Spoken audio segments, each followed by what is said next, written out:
apologized to the Muslim community, but yet he had the clause that there is freedom of expression, etc. Why? Because he was forced by the Danish milk product companies to give an apology. We didn't force them, because they were going in loss. So if you believe in freedom of speech, we believe in freedom to choose what we want to eat. On the fifth level, on the political level also, alhamdulillah, the impact was very good. Immediately, as I told you, 3 weeks later, on the 20th of October, 3 weeks after 30th of September, at least 10 or more than 10 countries, Muslim ambassadors in Denmark, they took a protest and they objected to the Prime Minister. Later on, when there was the big gathering in 25th of January, 26th of January, Saudi Arabia calls back its ambassador from Denmark. We don't want to have an embassy. After a couple of weeks, Iran calls back in February. So here you find that political pressure is there. And now, alhamdulillah, when the Muslims, the objective Indian government, even they officially objected that what happened in Denmark is wrong, it's hurting the Muslims, they objected, even though we are a non-Muslim country. So when the Muslims objected, and even they were protest, most of them peaceful, some did involve a little bit of violence, not much. So there was a political pressure that what's happened is wrong.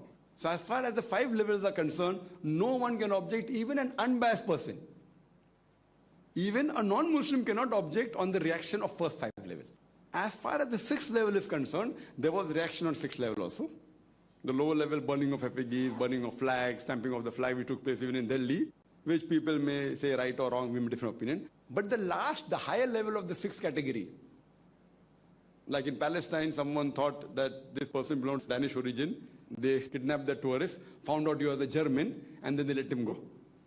But again, giving death threat to a person who belongs to the same nationality, I feel is not following the purview of the Islamic Sharia. So as far as this is concerned, if you analyze, the reaction was good, but some did go overboard. They did give death threats. There were people in London who took out a procession saying that 7 July will take place again, 9/11 will take place again. This, I feel, is wrong. Killing innocent people is wrong. Now, this is a reaction as far as any non-Islamic country where this issue has taken place. A couple of days back, I was on CNN on the same issue. On the CNN, they invited me that we want your views. In Delhi, there was a person from Denmark, one of the reporters, editors. He was a Danish citizen. And the person who was the host was Rajdeep Sardesai. And the other person, Muslim side in Delhi, was Syed Shabuddin. And I was from Bombay, though I'm not too much in favor of having the live interaction because we can't interrupt and they may give less time. But I put the point through very well. At least one thing, whatever opportunity I got, that what is your view about the reaction? So I said in most of the major religion, the punishment for blasphemy is death.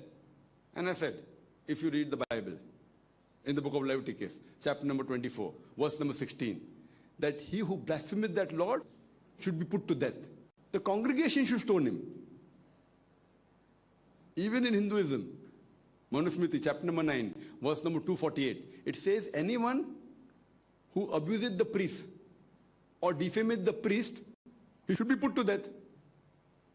So in Hinduism, same thing in Islam, though I didn't have time to speak about Islam. They said, okay, Dr. Naik, the thing has been noted very well. We realize that, and he jumped to the next person. But I put the point across that most of the major religions, the punishment for blasphemy is death.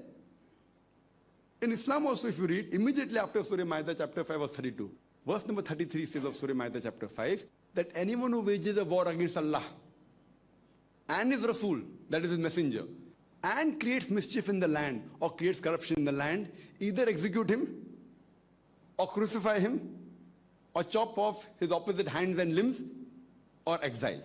So if it's an Islamic country, if it's following the Sharia, there are 4 options given to a person who blasphemes against Allah subhanahu wa ta'ala, or wages a war against Allah subhanahu wa ta'ala, or against the messenger, or creates corruption and mischief in the land. Either execute him death penalty, or crucify him, that's also death, or chop off opposite hands and limbs, or exile.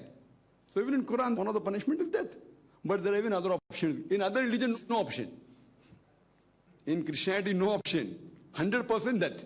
Stone him to death. In Islam, there are 4 options. First is death, second is crucifixion, death. Third is chopping off with the hands and limbs, and fourth is exile. So if you compare to Hinduism and Christianity, Islam has other options also, which Christianity and Hinduism doesn't have. And they say, oh, Islam is a merciless religion. Death penalty is there in most of the major religions. And if you read the book of Exodus, chapter number 22, verse number 18, it says that the witches should be killed. The witches should be killed. Book of Exodus, chapter number 22, verse number 19 says that anyone who layeth with a beast should be put to death. Exodus chapter number 22, verse number 20, it says that anyone who worships any other god, he should be destroyed. Furthermore, if you read in the book of Exodus, it says that anyone who works on a Sabbath day, Exodus chapter number 31, verse number 14, 15, it says anyone who works on a Sabbath day should be put to death. And we know Moses, peace be upon him, when a person was picking up wood on Saturday, the Sabbath day, he was put to death. So death penalty is there in most of the major religions. And furthermore, if you analyze, even the book of Deuteronomy, in the book of Deuteronomy, it says, chapter number 13, verse number 6 to 11, that anyone who preaches any other religion, he should be stoned to death. So just showing one aspect of Islam, these people haven't read the other scriptures. So most of the major religious scriptures have death penalty for blasphemy. And even preaching and practicing other religions, that is in Judaism and Christianity, they may not be that strict in following. The question posed on CNN was that, but when the Christian God is being defamed, they aren't. I said, if they aren't reacting, they may not be wanting to follow their scripture. It's their problem. Whether they agree the scripture is right or wrong is their problem. We Muslims at least want to follow our scriptures.